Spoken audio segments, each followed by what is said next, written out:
Why don't you take a year out your life to give back to a positive cause while at the same time honing your professional skills in a real-world setting?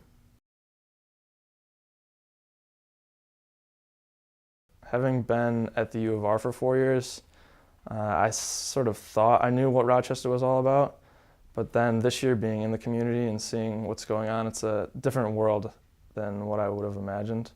And being open to that new perspective has been a blessing for me.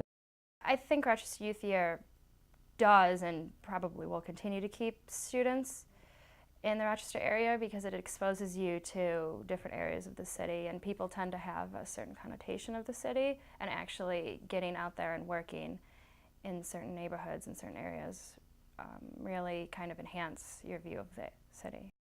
With the alternative suspension program, I've been able to get out into the community, to the different schools, and have really gotten to know, to a certain extent, the community at large, and get to know Rochester as a whole.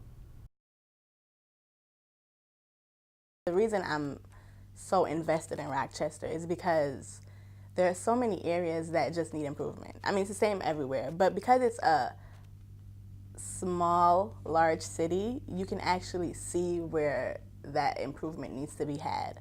And there's room for growth. So as far as myself, that is. So if I wanted to start from the bottom and start helping, I can actually see my work grow into, come to fruition. I think that a lot of recent graduates are in the same position that I was in. You don't know what you want to do, or you know what you want to do, but there are no jobs for what you want to do. And this is really a great time to figure out who you are, what you want to do, and give back to the community at the same time. I'm a product of Rochester, and I would have liked to have given back to the community by working within the community of Rochester. The Rochester Youth Year program is a great program. It provides a lot of professional and personal development opportunities.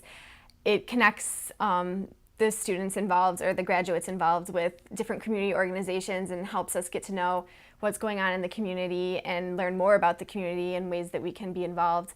It's also great for networking. It puts us in touch with a lot of leaders in the community and lots of training opportunities. So it's really great at preparing for a future career. I definitely think that being a part of the host site that I was at, was really a great opportunity for me. It's something that I can add to my resume and that I can talk about in interviews that really stands out. There aren't a lot of schools, even in the country, that are expeditionary learning schools, but those that are really high-performing schools that are looked to as a model. And being a part of that and being so entrenched in the daily workings of an expeditionary learning school is something really good for me as a teacher. I would say the biggest benefits for me were connecting with nonprofit individuals and networking and really getting to know a lot of great people that are in the community and making such a huge difference and are all very committed and passionate to the same types of goals that I am. I'm a big supporter of women's rights, women's issues. So giving back to empowering women from communities that otherwise don't give a voice to most women was something I was passionate about. I think that working this year with the nonprofit and with teenagers, that's definitely opened my eyes to continuing to work with them. I'm a very shy person, so it was difficult for me to go out and make these connections with people. And I think what helped was that my passion for the cause of CompYear, kind of who they're serving and why, and it helped me, people could see my passion and they were more intrigued and able to listen to me and respond.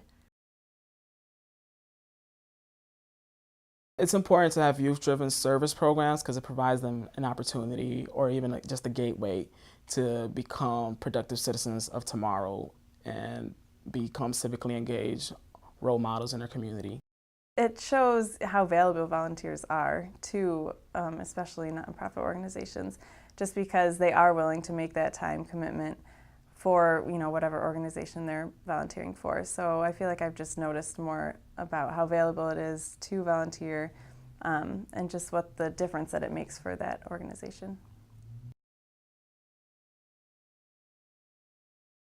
A lot of what I did at CompYear in terms of volunteer recruitment was going to a lot of fairs and like health fairs, community fairs, volunteer recruitment fairs, and just sharing the information with those who attended. A lot of times they were just community members, sometimes they were students, sometimes they were professionals, and it was just letting them know what was going on at Compeer and how they could be involved.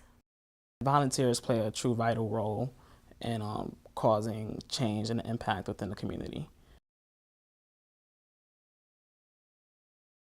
Watching successful matches, it's really shown me how beneficial mentoring is for teens, no matter where they are in their life or what they're going through.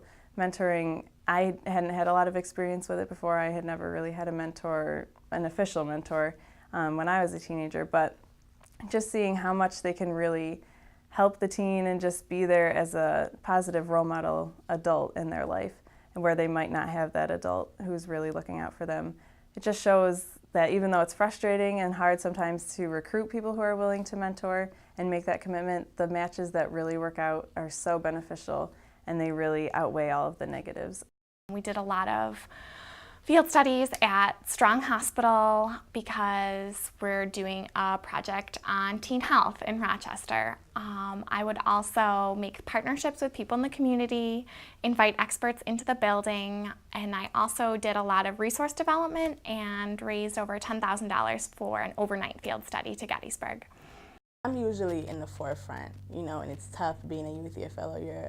You're working behind the scenes, so that indirect sort of planning and, well, not indirect planning, but that's all I'm focused on, the planning, the implementation, but I'm not the facilitator by any means, and that's the most surprising thing. I'm not used to that, but I guess I was asked to facilitate like our culminating event, and then I was able to actually see the work come to life. And I mean, being behind the scenes for about 8 months, became a bit introverted. So now, as a facilitator, getting to speak to the kids and see how much they appreciate the work that I did, that was the biggest surprise. One of the main components of my duties was looking for funds to sustain the program, and to that end we did a lot of grant writing, soliciting of funds, that sort of thing. So it's a lot of compiling information about the program and sending it out to different community stakeholders who might be interested in helping our program along. I really was working with a variety of different groups: parents, teachers, students, people in the community. So just trying to bring all of those together to really make a cohesive fundraising effort was definitely challenging at times. There's always, I guess, room to create partnerships. It's a matter of reaching out to people, showing that your mission aligns with their mission, and then showing how some collaboration could be made. The thing is, with partnerships, the differences may arise, but I learned that we have to work through them in order to achieve the common goal.